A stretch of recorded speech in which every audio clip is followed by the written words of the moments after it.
Welcome to our YouTube channel, the Stenography Academy Indore, for highly upgraded dictations of English shorthand with clear pronunciation. Like, share, subscribe our channel.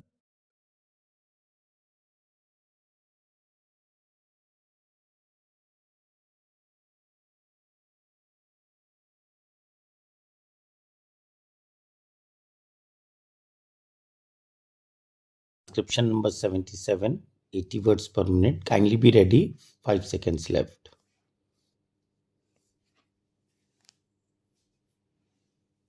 Mr. Vice Chairman, Sir, the compulsory deposit scheme, which was introduced in 1974, was partially withdrawn in 1977 for the lower income group, and it has continued for income groups having an income of rupees 15,000 and above per year.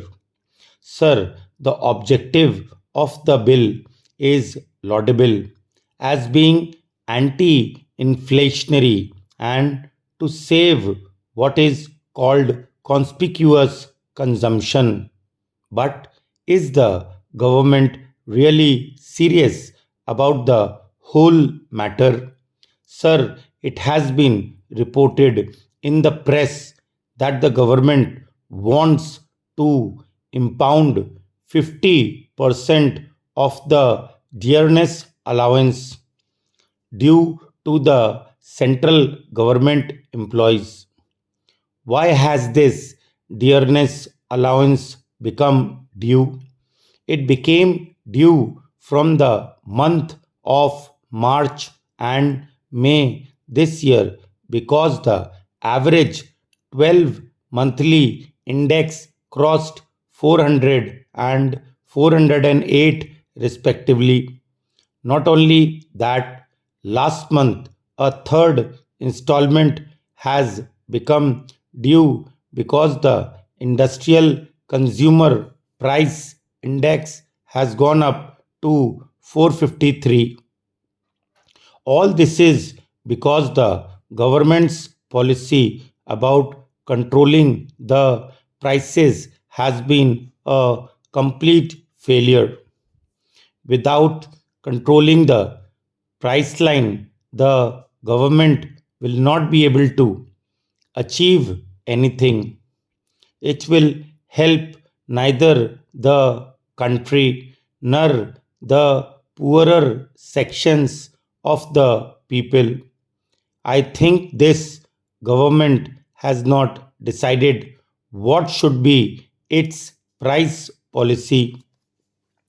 The price policy has to be integrated with the policy relating to incomes and wages, and unless this policy is settled by the government, it is no use having only the compulsory deposit scheme against those who are regular monthly salaried workers or those of higher income groups.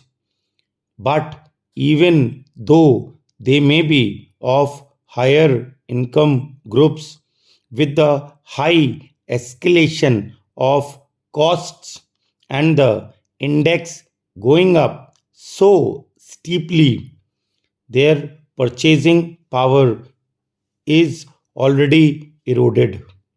Therefore, I would like to know from the government what steps it is going to take for the stabilization of cost of living, which has to be the main objective of any economic policy. Sir, stabilization of cost of living has been given a go by. Nothing has been done to control the prices. On the other hand, black market and a parallel economy are flourishing. Prices of ordinary vegetables like the cauliflower are rupees 15 per kilo, and tomatoes are selling at rupees 8 per kilo. Everything has become so costly. Still, the government wants to attack those people who are only wage earners and whose incomes are fixed. There is a fear that with the financial accounting year coming to a close, the bonus question will come up, and this government, which has no other policy except to fleece the workers and its employees, will come forward with a sort of an ordinance or a bill by which they will deprive the workers of their bonus, or they may ask them to deposit it with the government. As I said earlier, this government must decide about its policy.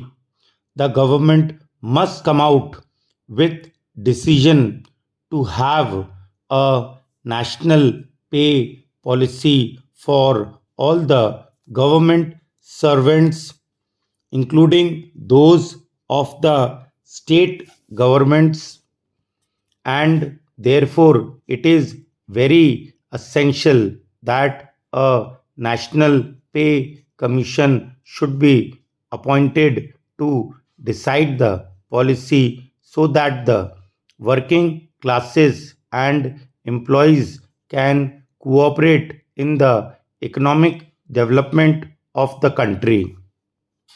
I find that the government is not taking any steps to prevent black marketing or to run the public distribution system effectively. Hardly 4 lakh public distribution shops have been opened, as against the total population and the working class population. It is a very meager number.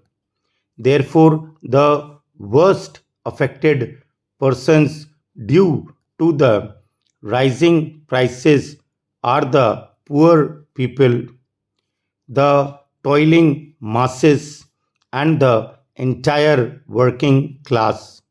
Therefore, sir, my submission is that instead of continuing such schemes and having only piecemeal legislations, will the government decide a price policy or stabilization of the cost of living, which is very essential to have more economic development and prosperity?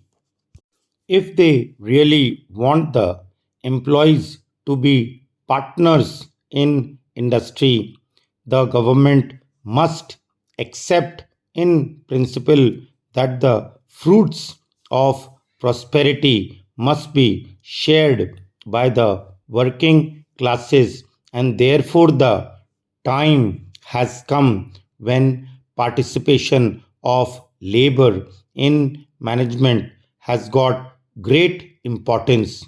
Otherwise, we are caught in such a vicious circle that no progress can be made. What is happening now is the rich are becoming richer, and all the black marketeers are having a field day. We have heard of the prices of land in Bombay and other things, and how everything is being exploited by the big businessmen, smugglers, and others who are having a field day in the country. Therefore, I am opposed to this type of ordinances. Sir, the government has adopted a novel method for solving the economic problems of our country. When the budget was presented, they did not spell out the terms. In fact, a bill with the necessary fiscal measures should have been thought of when the budget was presented, but in the budget session, nothing was done. Recently, the prices of petrol and other petroleum products were increased without any indication in the budget.